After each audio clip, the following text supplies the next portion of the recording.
Halo, selamat sore, Pak. Selamat sore, Kak Maria Tasoid. Baik. Pak Wagub, bagaimana rencana penerapan new normal di Sumatera Utara dan sektor apa saja yang menjadi prioritas, Pak? Ya, yang pasti kita semua tahu bahwa kita sekarang ini masih masa transisi karena COVID-19 ini belum usai ya sampai sekarang. Dan kita tidak tahu juga kapan berakhirnya. Bukan hanya kita, bahkan di seluruh belahan dunia ini belum ada yang bisa menentukan kapan berakhirnya. Makanya tidak bisa juga kita berpangku tangan, berdiam diri, pasrah dengan keadaan ini. Harus kita tetap kegiatan aktivitas kita, kegiatan kita harus tetap kita jalanin kembali walaupun tidak full secara keseluruhan semuanya. Tapi tidak bisa juga dengan keadaan normal seperti yang sebelum-sebelumnya. Makanya kita mesti membuat pola baru, rencana kehidupan normal baru ke depan ini seperti apa supaya tidak juga melanggar protokol kesehatan, supaya kita juga bisa menjaga kesehatan tubuh kita. Karena apa? Karena vaksin COVID ini sampai dengan hari ini belum ditemukan, dimanapun belum ditemukan. Tapi kita tetap harus berjalan, ekonomi harus berjalan, dunia usaha harus berjalan. Jadi memang kita fokusnya dengan new normal life, kehidupan baru, keadaan kehidupan baru ini, dengan protokol COVID ini. Pertama kita di dunia usaha, Kak Maria. Dunia usaha harus berjalan, harus disiapkan standar-standar protokol kesehatan, pastinya masker kita tetap harus gunakan, keadaan cuci tangan di mana-mana tempat yang memang kita masukin area-area tempat bekerja ataupun tempat-tempat usaha itu harus siapkan cuci tangan, hand sanitizer, dan juga menjaga kebugaran tubuh, imunitas kita harus terjaga. Dari segi dunia usaha, pastinya dunia usaha inilah yang menunjang perekonomian kita, karena sekarang ini ekonomi daerah kita bukan hanya di Sumatera Utara, seluruh daerah sekarang menurun. Kita harus kegiatan usaha ini harus berjalan kembali, walaupun mungkin belum berjalan normal, tapi harus berjalan. Kedua juga dari kehidupan sehari-hari kita, cara silaturahmi kita yang dulu kita bisa dengan berjabat tangan, dengan berpelukan, sekarang ini mesti kita robah polanya dalam kehidupan sehari-hari kita, dalam bersilaturahmi. Dalam beribadah juga kita harus tetap memakai masker, harus juga menjaga jarak, membasuh tangan. Dan yang terpenting sekarang ini adalah dari pendidikan. Karena pendidikan kita tidak mungkin juga berhenti, tapi kita belum memulai. Sumatera Utara belum, Pak Gubernur belum memutuskan kapan dimulai pendidikan ini. Karena kita tahu dalam satu ruang kelas itu bisa 30 anak sampai 40 anak. Kita atur, pasti harus berjarak, dengan berjarak harus kita atur. Jam pelajarannya juga mungkin tidak muat sekarang satu lokal, dua lokal, berarti harus di polanya, jam belajarnya mesti dirubah. Dan juga karena kita tahu juga pendidikan kita tidak hanya anak-anak SMA, tapi anak TK, anak SD yang mungkin belum terbiasa nanti memakai masker. Tapi ini harus juga bagaimana penerapannya, inilah masih kita susun, masih kita pikirkan. Tapi dalam waktu dekat nantinya pastinya menunggu juga arahan dari pemerintah pusat, kapan ini mulai dibuka, kapan ini kembali, tapi dari sekarang kita persiapan untuk itu. Begitu Mbak Maria. Baik. Lalu Pak Wagub, menurut Bapak sendiri bagaimana kesiapan warga Sumut untuk menghadapi new normal, Pak? Ya, saat ini memang kita bisa dibilang angka penyebaran COVID kita belum tidak tinggi dibandingkan daerah-daerah lain yang penduduknya atau provinsi, bukan kota provinsi sebesar kita. Kita bersyukur juga. Artinya kita melihat ini juga memang di satu sisi dilihat di masyarakat saat ini ada beberapa daerah yang memang seperti keadaan normal kembali, kegiatan-kegiatan walaupun belum full ya, tapi kegiatan normal sekali. Tapi ini juga tidak bisa kita salahkan masyarakat, karena kehidupan masyarakat kita, ekonomi masyarakat kita banyak yang masih berharap mendapat pendapatan dari pekerjaan-pekerjaan harian seperti buruh harian lepas atau hal-hal lain. Kalau dia tidak keluar, dia tidak bisa mendapatkan nafkah untuk menghidupi keluarganya. Sementara pemerintah juga ada keterbatasan. Jadi kesiapan masyarakat saya lihat yang pertama kesiapan untuk kebugaran tubuh.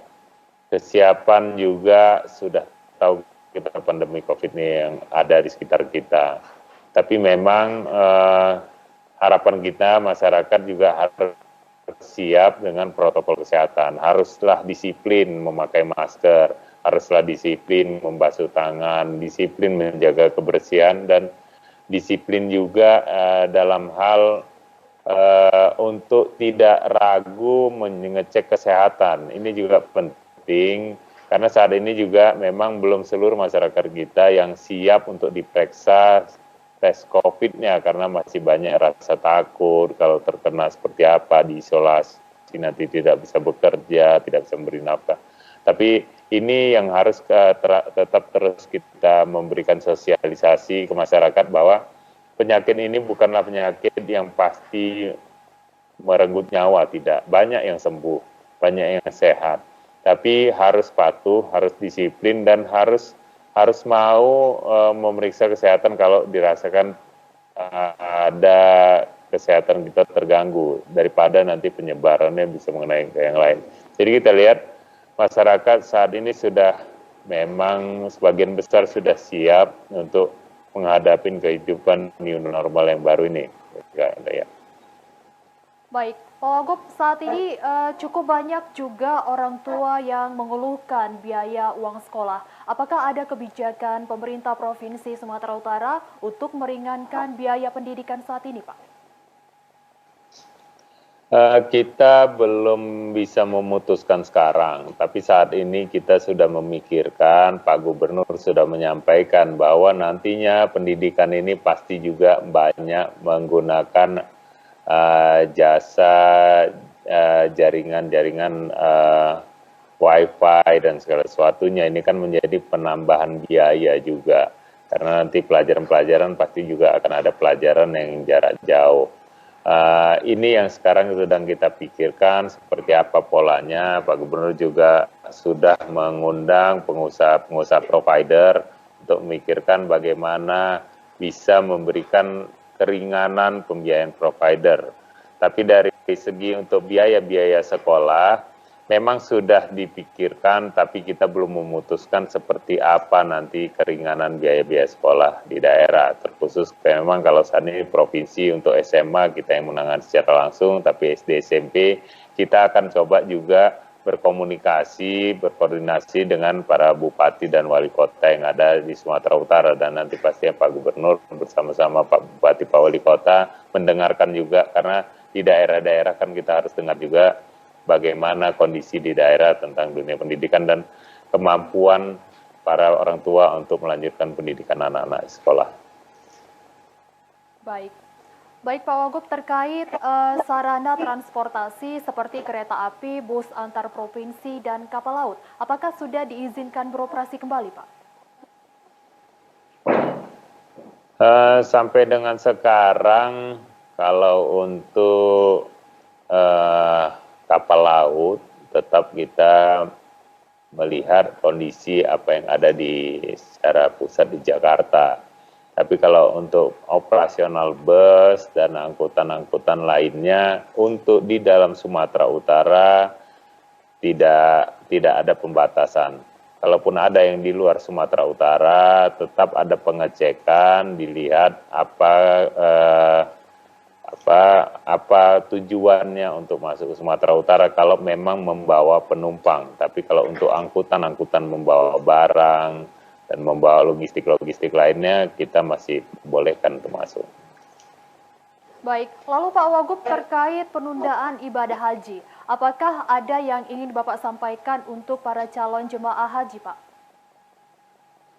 Ya, terima kasih nih Kak Maria dikasih kesempatan ini penyampaian kita kepada masyarakat, terkhusus umat Islam yang melaksanakan ibadah haji yang harusnya dapat kuota haji kita tahun ini.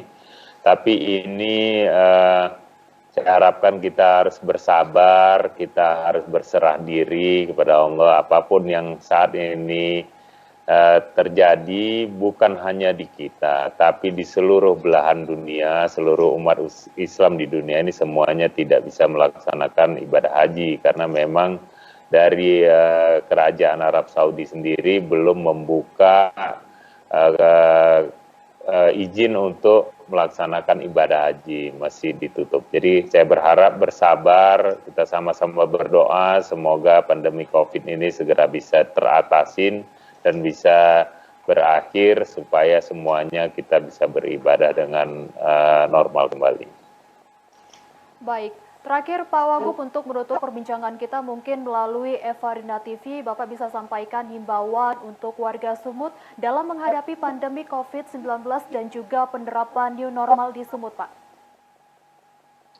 Ya, kesempatan ini kami berharap kepada seluruh masyarakat di Sumatera Utara. Pastinya pemerintah memikirkan bagaimana kelangsungan hidup seluruh masyarakat, seluruh warga kita Sumatera Utara, baik Bapak Gubernur, Bapak Bupati, Wali Kota Sumatera Utara. Tapi kesempatan ini juga saya menyampaikan kita mohon juga saling membantu karena pemerintah juga ada keterbatasan dari anggaran, dari hal-hal lain. Kami berharap para pengusaha, para warga yang mampu tetaplah memberikan perhatian juga kepada masyarakat sekitar tempat usaha kita atau sekitar tempat tinggal kita atau saudara-saudara kita. Kita harus saling tolong-menolong dalam keadaan seperti ini karena memang inilah dibutuhkan perhatian dari semuanya untuk kita semua saudara-saudara kita. Kedua, kami berharap juga kita semuanya tidak pasrah melihat keadaan ini, tidak pasrah dengan keadaan ini dan tidak usah juga menjadikan kita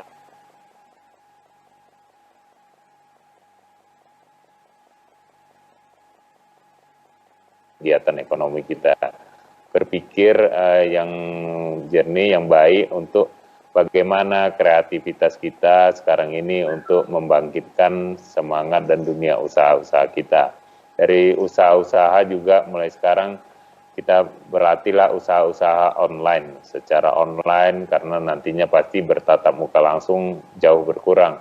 Bagi UKM, UMKM juga kami harapkan bersabar, kami akan menghimbau juga para pengusaha, para perbankan, dan juga Bank Sumut nanti untuk membuat pelatihan-pelatihan bagi UKM, UMKM untuk berdagang secara online. Dan yang ketiga, protokol kesehatan ini tetaplah harus kita jalankan, harus kita patuhin. Tetap memakai masker, tetap cuci tangan, menjaga jarak, tidak datangi keramaian-keramaian bila tidak perlu, dan kalau merasakan ada gejala-gejala tidak enak pada tubuh kita, langsunglah datangin rumah sakit terdekat untuk memeriksa.